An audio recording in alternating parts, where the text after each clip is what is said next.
ತುಪ್ಪ ಅಲ್ಲ ಪಲ್ಯ ಹಾಕ್ತೀವಿ.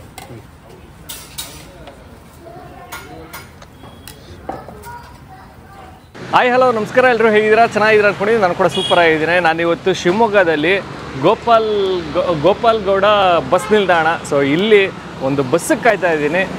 ಇಲ್ಲ, ಸೊ ಆ್ಯಕ್ಚುಲಾಗಿ ಒಂದು ಬೆಣ್ಣೆ ದೋಸೆ ಟ್ರೈ ಮಾಡೋಣ ಅಂದ್ಬಿಟ್ಟು ದಾವಣಗೆರೆ ಬೆಣ್ಣೆ ದೋಸೆ ಕ್ಯಾಂಪ್ ಅಂತ ಇದರ ಆಪೋಸಿಟಲ್ಲಿದೆ. ಇದಿರೋಂಥದ್ದು ಶಿವಮೊಗ್ಗದಲ್ಲಿ ಇನ್ಕಮ್ ಟ್ಯಾಕ್ಸ್ ಆಫೀಸ್ ಏನೋ ಇದೆಯಂತೆ. ಮತ್ತಿನ್ನು ಮೋರ್ ಸೂಪರ್ ಮಾರ್ಕೆಟ್ ಇದೆ, ಅದರ ಪಕ್ಕದಲ್ಲೇ ಈ ಒಂದು ಹೋಟೆಲ್ ಇದೆ. ಅದ್ಭುತವಾಗಿರೋಂಥ ದಾವಣಗೆರೆ ಬೆಣ್ಣೆ ದೋಸೆ ಸಿಗುತ್ತೆ. ಸೊ ತುಂಬ ಚೆನ್ನಾಗಿರುತ್ತಂತೆ. ಸೊ ದಾವಣಗೆರೆಯಲ್ಲೂ ಟ್ರೈ ಮಾಡಿದ್ದೀವಿ, ಬೆಂಗಳೂರಲ್ಲೂ ಟ್ರೈ ಮಾಡಿದ್ದೀವಿ, ಇನ್ನು ಶಿವಮೊಗ್ಗದಲ್ಲಿ ಯಾಕೆ ಬಿಡಬೇಕು, ಅಲ್ಲೂ ಟ್ರೈ ಮಾಡೋಣ ಅಂದ್ಬಿಟ್ಟು ಸೊ ಬಂದಿದ್ದೀವಿ. ಕಂಪ್ಲೀಟ್ ಅಡ್ರೆಸ್ಸು ಮತ್ತು ಗೂಗಲ್ ಮ್ಯಾಪ್ ಲಿಂಕು ನಾನು ಡಿಸ್ಕ್ರಿಪ್ಷನಲ್ಲಿ ಹಾಕಿರ್ತೀನಿ, ನೀವು ನೋಡ್ಬೋದು. ಹೋಗೋಣ, ಟ್ರೈ ಮಾಡೋಣ. ಅದಕ್ಕೂ ಮುಂಚೆ ನೀವು ನಮ್ಮ ಚಾನಲ್ಗೆ ಸಬ್ಸ್ಕ್ರೈಬ್ ಆಗಿಲ್ಲ ಅಂದರೆ ದಯವಿಟ್ಟು ನಮ್ಮ ಚಾನಲ್ನ ಸಬ್ಸ್ಕ್ರೈಬ್ ಮಾಡಿ, ವಿಡಿಯೋನ ಲೈಕ್ ಮಾಡಿ, ಶೇರ್ ಮಾಡಿ, ಕಮೆಂಟ್ ಮಾಡಿ ಅಂತ ಹೇಳ್ತಾ ಅದ್ಭುತವಾಗಿರೋಂಥ ದೋಸೆ ಹಾಗೂ ಸ್ಟ್ರಾಬೆರಿ ಮಿಲ್ಕ್ ಶೇಕ್ ಸಿಗುತ್ತಂತೆ, ಅದು ಕೊಡಿಸ್ತೀನಿ. ತಂಪಾಗಿರುತ್ತೆ. ಬನ್ನಿ, ಆ ಕಡೆ ಇರೋದು ಇಲ್ಲಿ ನೆರಳಿತ್ತು ಅಂತ ಬಂದ್ಬಿಟ್ಟಿದೆ. ದಾವಣಗೆರೆ ಬೆಣ್ಣೆ ದೋಸೆ ಕ್ಯಾಂಪ್.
ಮಾಮೂಲೆ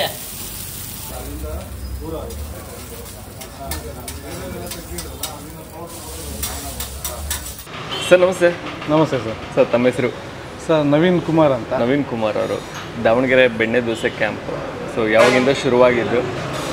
ಸರ್ ಇಲ್ಲಿ ನಾವು 10 ವರ್ಷ ಆಯಿತು ಸರ್, ಶಿವಮೊಗ್ಗದಲ್ಲಿ ಸ್ಟಾರ್ಟ್ ಮಾಡಿ 10 ವರ್ಷ ಆಯಿತು. 10 ವರ್ಷ ಆಯಿತು. ಈ ಜಾಗದಲ್ಲಿ 3 ವರ್ಷ ಆಯಿತು. ಈ ಜಾಗದಲ್ಲಿ 3 ವರ್ಷ. ಸರ್ ದೋಸೆ ಅಂದರೆ ಯಾವ ಥರ ದೋಸೆ ಸಿಗುತ್ತೆ? ಸರ್ ದೋಸೆ ಅಂದರೆ ಬೆಣ್ಣೆ ದೋಸೆ, ಬೆಣ್ಣೆ ಮಸಾಲೆ. ಸೊ ಬೆಣ್ಣೆ ಮಸಾಲೆನ ಶಿವಮೊಗ್ಗದಲ್ಲಿ ನಾವೇ ಇಂಟ್ರಡ್ಯೂಸ್ ಮಾಡಿದ್ದು. ಹಾಂ, ಬೆಣ್ಣೆ ಮಸಾಲೆನ ದಾವಣಗೆರೆಯಲ್ಲಿ ಆ್ಯಕ್ಚುಲಿ ಬೆಣ್ಣೆ ಮಸಾಲೆ ಇಲ್ಲ, ಬೆಣ್ಣೆ ದೋಸೆ ಮಾತ್ರ ಇರೋದು. ಬೆಣ್ಣೆ ದೋಸೆ ಮತ್ತು ಬೆಣ್ಣೆ ಖಾಲಿ ದೋಸೆ ಅಷ್ಟೇ ಇರೋದು. ಸೊ ಇದನ್ನು ನಮ್ಮ ಬೆಣ್ಣೆ ಮಸಾಲೆನ ನೋಡಿಬಿಟ್ಟು ದೊಡ್ಡ ದೊಡ್ಡ ಹೋಟ್ಲಲ್ಲೂ ಅವರೇ ಮೆನು ಚೇಂಜ್ ಮಾಡ್ಕೊಂಡಿದ್ದಾರೆ ಶಿವಮೊಗ್ಗದಲ್ಲಿ. ಹಾಂ ಹೌದು. ಓಕೆ. ಸೊ ನೆಕ್ಸ್ಟು ಇಲ್ಲಿ ಈರುಳ್ಳಿ ದೋಸೆ ಸಿಗುತ್ತೆ, ಬೆಣ್ಣೆ ಆನಿಯನ್ನು ಮತ್ತು ಬೆಣ್ಣೆ ಓಪನ್ನು, ಮತ್ತು ಖಾಲಿ ದೋಸೆ, ಸೆಟ್ ದೋಸೆ, ಮತ್ತು ತುಪ್ಪದ ಪುಡಿ ಮಸಾಲ ಅಂತ ಅದೊಂದು ಸ್ಪೆಷಲ್ ದೋಸೆ ನಮ್ಮ ಹೋಟೆಲಲ್ಲಿ. ಸೊ ಅದರಲ್ಲಿ ಫುಲ್ ತುಪ್ಪನೇ ಹಾಕಿ ರೋಸ್ಟ್ ಮಾಡಿರ್ತೀವಿ ನಾವು. ಓಕೆ. ಸೊ ಅದನ್ನು ತುಂಬ ಜನ ಇಷ್ಟಪಡ್ತಾರೆ. ಅತಿ ಹೆಚ್ಚು ಯಾವುದು ಹೋಗುತ್ತೆ ಸರ್? ಯಾವ ದೋಸೆ ಜಾಸ್ತಿ ಬಹಳ ಇಷ್ಟಪಡ್ತಾರೆ? ಅತಿ ಹೆಚ್ಚು ಅಂದರೆ ನಾವು ಇಂಟ್ರಡ್ಯೂಸ್ ಮಾಡಿರೋ ಬೆಣ್ಣೆ ಮಸಾಲೆನೇ ತುಂಬ ಜಾಸ್ತಿ ಹೋಗೋದು.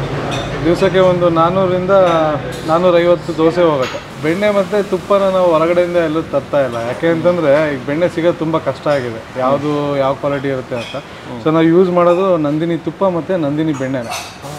ಸೊ ನಮಗೆ ಎಲ್ಲ ಇಲ್ಲಿ ಸೂಪರ್ ಮಾರ್ಕೆಟ್ಗಳಲ್ಲೇ ಸಿಗುತ್ತೆ, ನಾವು ಅಲ್ಲೇ ತೊಗೊಂಬಂದು ನಾವು ಯೂಸ್ ಮಾಡ್ತಾಯಿದ್ದೀವಿ. ಸೊ ಮತ್ತಿನ್ನು ಏನೋ ಸೀಕ್ರೆಟ್ ಉಂಟಾ ಸರ್ ಅಷ್ಟು ಚೆನ್ನಾಗಿ ಬರೋದಕ್ಕೆ ದೋಸೆ? ಅಷ್ಟು ಸೀಕ್ರೆಟ್ ಅಂತ ಏನಿಲ್ಲ ಸರ್. ಅದು ಅಕ್ಕಿನ ನಾವು ಏನು 5 ಗಂಟೆ ನೆನೆಸ್ಬಿಟ್ಟು 5ರಿಂದ 6 ಗಂಟೆ ಮೇಲೆ ನೆನೆಸ್ಬೇಕು. ಅದನ್ನ ಅಕ್ಕಿನ ನೆನೆಸ್ಬಿಟ್ಟು ಅದನ್ನು ಮತ್ತೆ ಡ್ರೈ ಮಾಡ್ತೀವಿ. ಸೊ ಆ ಡ್ರೈ ಮಾಡಿದ ಅಕ್ಕಿನ ನಾವು ಪೌಡ್ರ್ ಮಾಡಿ ನಾವು ಮತ್ತೆ ಉದ್ದಿನಬೇಳೆ ಮತ್ತು ಏನೇನು ಅದಕ್ಕೆ ಹಾಕಿರ್ತೀವಲ್ಲ ಅದನ್ನೆಲ್ಲ ಮಿಕ್ಸ್ ಮಾಡ್ತೀವಿ. ಆ ಮಿಕ್ಸ್ ಮಾಡಿದ್ದ ಬ್ಯಾಟರ್ನ ನಾವು ಬೆಳಗ್ಗೆ ಬೆಣ್ಣೆ ದೋಸೆಗೆ ಯೂಸ್ ಮಾಡ್ತೀವಿ. ಇದು ಪ್ರೋಸೆಸ್ಸೇ ಒಂದು 15 hours ಪ್ರೋಸೆಸ್ ಇರುತ್ತೆ. ಆ ಪ್ರೋಸೆಸ್ ಆದರೆ ಮಾತ್ರ ಇದು ನಾವು ಬೆಣ್ಣೆ ದೋಸೆಗೆ ಈ ಥರ ಬ್ಯಾಟರ್ ರೆಡಿ ಮಾಡ್ಕೊಳಕ್ಕಾಗೋದು. ಸತ್ಯ. ಸೊ ನೆಕ್ಸ್ಟು ನಾವು ಇದನ್ನು ಸಂಜೆವರೆಗೂ ಯೂಸ್ ಮಾಡಿದ್ರು ಯಾವುದೇ ಥರದ್ದು ದೋಸೆ ಹಾಳಾಗಲ್ಲ, ಹುಳಿ ಬರಲ್ಲ, ಟೇಸ್ಟ್ ಏನು ವ್ಯತ್ಯಾಸ ಆಗಲ್ಲ. ಇದರಲ್ಲಿ ಮೇನ್ ಪ್ರೋಸೆಸ್ಸೇ ಇಂಪಾರ್ಟೆಂಟ್. ಪ್ರೊಸೆಸ್ಸೇ ಇಂಪಾರ್ಟೆಂಟ್. ದೋಸೆ ಅಂದರೆ ಅಷ್ಟು ಸುಲಭದ ಮಾತಲ್ಲ ಆ್ಯಕ್ಚುಲಾಗಿ.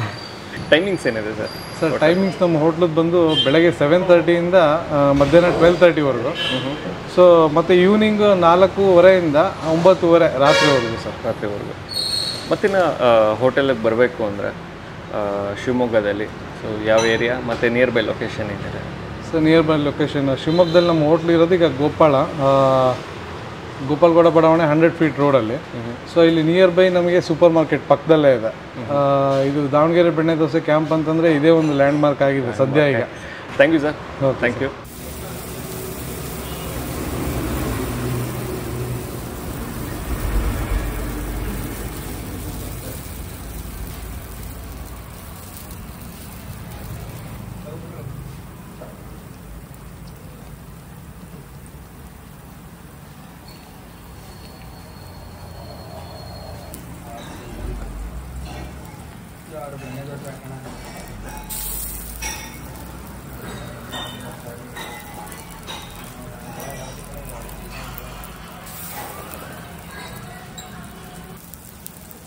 ಈರುಳ್ಳಿ ದೋಸೆ ಅಂದಾಗ ಅದಕ್ಕೆ ಬೆಣ್ಣೆ ಬರುತ್ತಾ ತುಪ್ಪ ಬರುತ್ತಾ?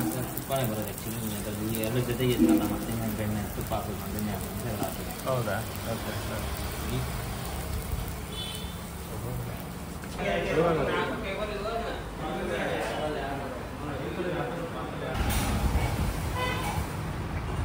ದಾವಣಗೆರೆ ಬೆಣ್ಣೆ ದೋಸೆ ಕ್ಯಾಂಪಲ್ಲಿ ಅದ್ಭುತವಾಗಿರೋಂಥ ದಾವಣಗೆರೆ ಶೈಲಿಯ ಬೆಣ್ಣೆ ದೋಸೆ ಸಿಗುತ್ತೆ. ಸೊ ನೋಡಿದ್ದೀರಾ, ಸೊ ತುಂಬಾ ಚೆನ್ನಾಗಿರುತ್ತೆ. ಬಟ್ ನಾವು ಮಾಡಿರೋಂಥ ಕೆಲಸ ಏನು ಗೊತ್ತಾ, ಒಂದೇ ದೋಸೆಲಿ 2 ಥರ ಹಾಕ್ಸ್ಕೊಬಿಟ್ವಿ. ಒಂದು ಈರುಳ್ಳಿ ದೋಸೆ, ಇನ್ನೊಂದು ತುಪ್ಪದ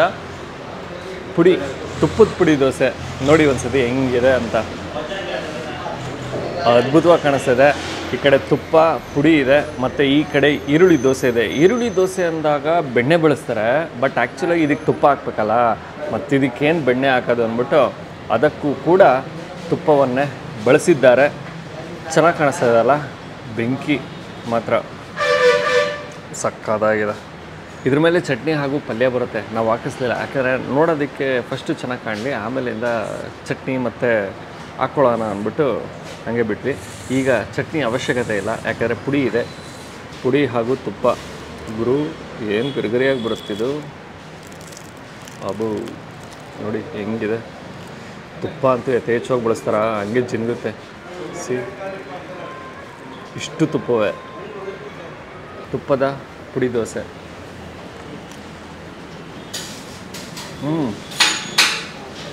ಫುಲ್ಲು ಶೇಕ್ ಆಗ್ಬಿಡ್ತೀರ ತಿಂತಾಯಿದ್ದೀರ, ಹಂಗಿರುತ್ತೆ. ಏನು ಗೊತ್ತಾ, ದೋಸೆ ಕರಮ್ ಅಂತ ಸಿಗುತ್ತಾ, ಸಕ್ಕತ್ತಾಗಿದೆ. ಇನ್ನು ತುಪ್ಪದ ಘಮ ಮಸ್ತ್ ಸಿಕ್ಕಾಪಟ್ಟೆ ಇಷ್ಟ ಆಗುತ್ತೆ. ಯಾಕಂದ್ರೆ ನಂದಿನಿ ತುಪ್ಪನೇ ಬಳಸಿರ್ತಾರೆ. ಮತ್ತು ಇನ್ನು ಪುಡಿ ಫ್ಲೇವರು ಖಾರವಾಗಿ ಸ್ವಲ್ಪ ಹುಳಿಯಾಗಿ ಸಿಗುತ್ತೆ. ಚೆನ್ನಾಗಿದೆ. ನಿಮಗೆ ಚಟ್ನಿ ಮತ್ತು ಆಲೂಗಡ್ಡೆ ಪಲ್ಯ ಏನೂ ಬೇಕಾಗಿಲ್ಲ, ಹಾಗೆ ತಿನ್ಬೋದು. ಮಸ್ತಿದೆ, ಸೂಪರ್. ನಮ್ಮ ಗಮನ ಈಗ ಈರುಳ್ಳಿ ದೋಸೆ ಮೇಲೆ. ಈರುಳ್ಳಿ ದೋಸೆ ಬಾಳೆ ಎಲೆ ಹಾಕಿದ್ದಾರೆ, ಖುಷಿ ಆಗುತ್ತೆ. ಈರುಳ್ಳಿ ದೋಸೆ ಆ ಸ್ಲೈಸು ಕೂಡ ನಮಗೆ ಬಹಳನೇ ಚೆನ್ನಾಗಿ ಕಾಣುತ್ತೆ ಈರುಳ್ಳಿದು.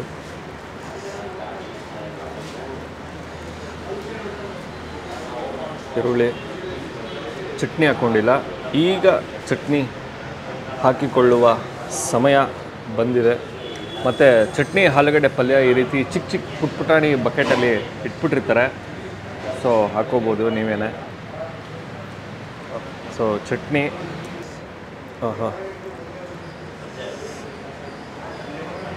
ಚಟ್ನಿ ಹಾಗೂ ಈರುಳ್ಳಿ ದೋಸೆ.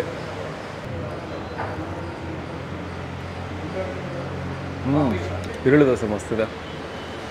ಈರುಳ್ಳಿ ದೋಸೆ ಆ ಈರುಳ್ಳಿ ಕ್ರಂಚ್ ಬಹಳ ಇಷ್ಟ ಆಗುತ್ತೆ. ಮತ್ತು ಇನ್ನು ತವಾ ಮೇಲೆ ರೋಸ್ಟ್ ಆಗಿರುತ್ತಲ್ಲ, ಹೆಂಚಿನ ಮೇಲೆ ರೋಸ್ಟ್ ಆಗಿರುತ್ತಲ್ಲ, ಆ ರೋಸ್ಟೆಡ್ ಘಮ ಬಹಳನೇ ಇಷ್ಟ ಆಗುತ್ತೆ. ಮತ್ತು ಇನ್ನು ಈರುಳ್ಳಿ ಅಂದಾಗ ಲೈಟಾಗಿ ಒಂದು ಸಿಹಿನೂ ಸಿಗುತ್ತೆ. ಸೊ ಅದು ಕೂಡ ಸೂಪರ್ ಇದೆ, ಮಾತಾಡೋಂಗೆ ಇಲ್ಲ, ಚೆನ್ನಾಗಿದೆ. ಅದಲ್ಲದೆ ಕೂಡ ಇಲ್ಲಿ ಸ್ಟ್ರಾಬೆರಿ ಮಿಲ್ಕ್ ಶೇಕ್ ಸಿಗೋದಂತೆ, ಚೆನ್ನಾಗಿರುತ್ತೆ, ಟ್ರೈ ಮಾಡಿ ಅಂದರು. ತರಿಸಿದ್ದೇವೆ, ಅದು ಕೂಡ ಇದೆ, ಇಲ್ಲಿದೆ, ತಣ್ಣಗೆ ಸಿಗುತ್ತೆ, ಅದನ್ನು ಕೂಡ ತೊಗೋಬೋದು. ಓಹೋ, ಖಾರವಾಗಿ ಬೇರೆ ಸಿಕ್ಕಿರುತ್ತೆ ದೋಸೆ, ಈ ಥರ ತಂಪಾಗಿ ಮಿಲ್ಕ್ ಶೇಕು. ಸೊ ಆರೋಗ್ಯಕ್ಕೂ ಒಳ್ಳೆಯದು, ಚೆನ್ನಾಗಿದೆ. ಇವರೇ ಮಾಡುವಂಥದ್ದು, ಸೊ ಖುದ್ದಾಗಿ. ಸೊ ಚೆನ್ನಾಗಿದೆ, ಯಾವುದು ರೆಡಿ ಬಳಸಲ್ವಂತೆ, ಖುದ್ದಾಗಿ ಇವರೇ ಮಾಡ್ತೀವಿ ಅಂದರು. ಚೆನ್ನಾಗಿದೆ, ಅದು ಕೂಡ ಸೂಪರಾಗಿದೆ. ದೋಸೆ ಅಂತ ಬಂದಾಗಲೂ ಕೂಡ ಒಂದು 10 ಥರ ನಿಮಗೆ ದೋಸೆ ಸಿಗುತ್ತೆ. ಸೊ ನೀವು ಯಾವುದನ್ನು ಬೇಕಾದ್ರೆ ಟ್ರೈ ಮಾಡ್ಬೋದು. ನಾವು 2 ಮಿಕ್ಸ್ ಇರಲಿ, ಅದೊಂದು ಅರ್ಧ ಇದೊಂದು ಅರ್ಧ ಅಂದ್ಬಿಟ್ಟು ಅರ್ಧ ದೋಸೆನ ನಾವು ಹಾಕಿಸ್ಕೊಂಡಿದ್ದು. ಓಕೆ, ನಾನು ಈ ವಿಡಿಯೋನ ಇಲ್ಲಿಗೆ ಎಂಡ್ ಮಾಡ್ತಾಯಿದ್ದೀನಿ. ಮತ್ತೊಮ್ಮೆ ನಾನು ನಿಮ್ಮನ್ನು ನೆಕ್ಸ್ಟ್ ವೀಡಿಯೋದಲ್ಲಿ ಭೇಟಿ ಮಾಡ್ತೀನಿ. ಅದಕ್ಕೆ ಮುಂಚೆ ನೀವು ಇನ್ನೂ ನಮ್ಮ ಚಾನಲ್ಗೆ ಸಬ್ಸ್ಕ್ರೈಬ್ ಆಗಿಲ್ಲ ಅಂದರೆ ದಯವಿಟ್ಟು ನಮ್ಮ ಚಾನಲ್ನ ಸಬ್ಸ್ಕ್ರೈಬ್ ಮಾಡಿ, ವಿಡಿಯೋನ ಲೈಕ್ ಮಾಡಿ, ಶೇರ್ ಮಾಡಿ, ಕಮೆಂಟ್ ಮಾಡಿ ಅಂತ ಹೇಳ್ತಾ ನೆಕ್ಸ್ಟ್ ವೀಡಿಯೋದಲ್ಲಿ ಭೇಟಿ ಆಗೋಣ.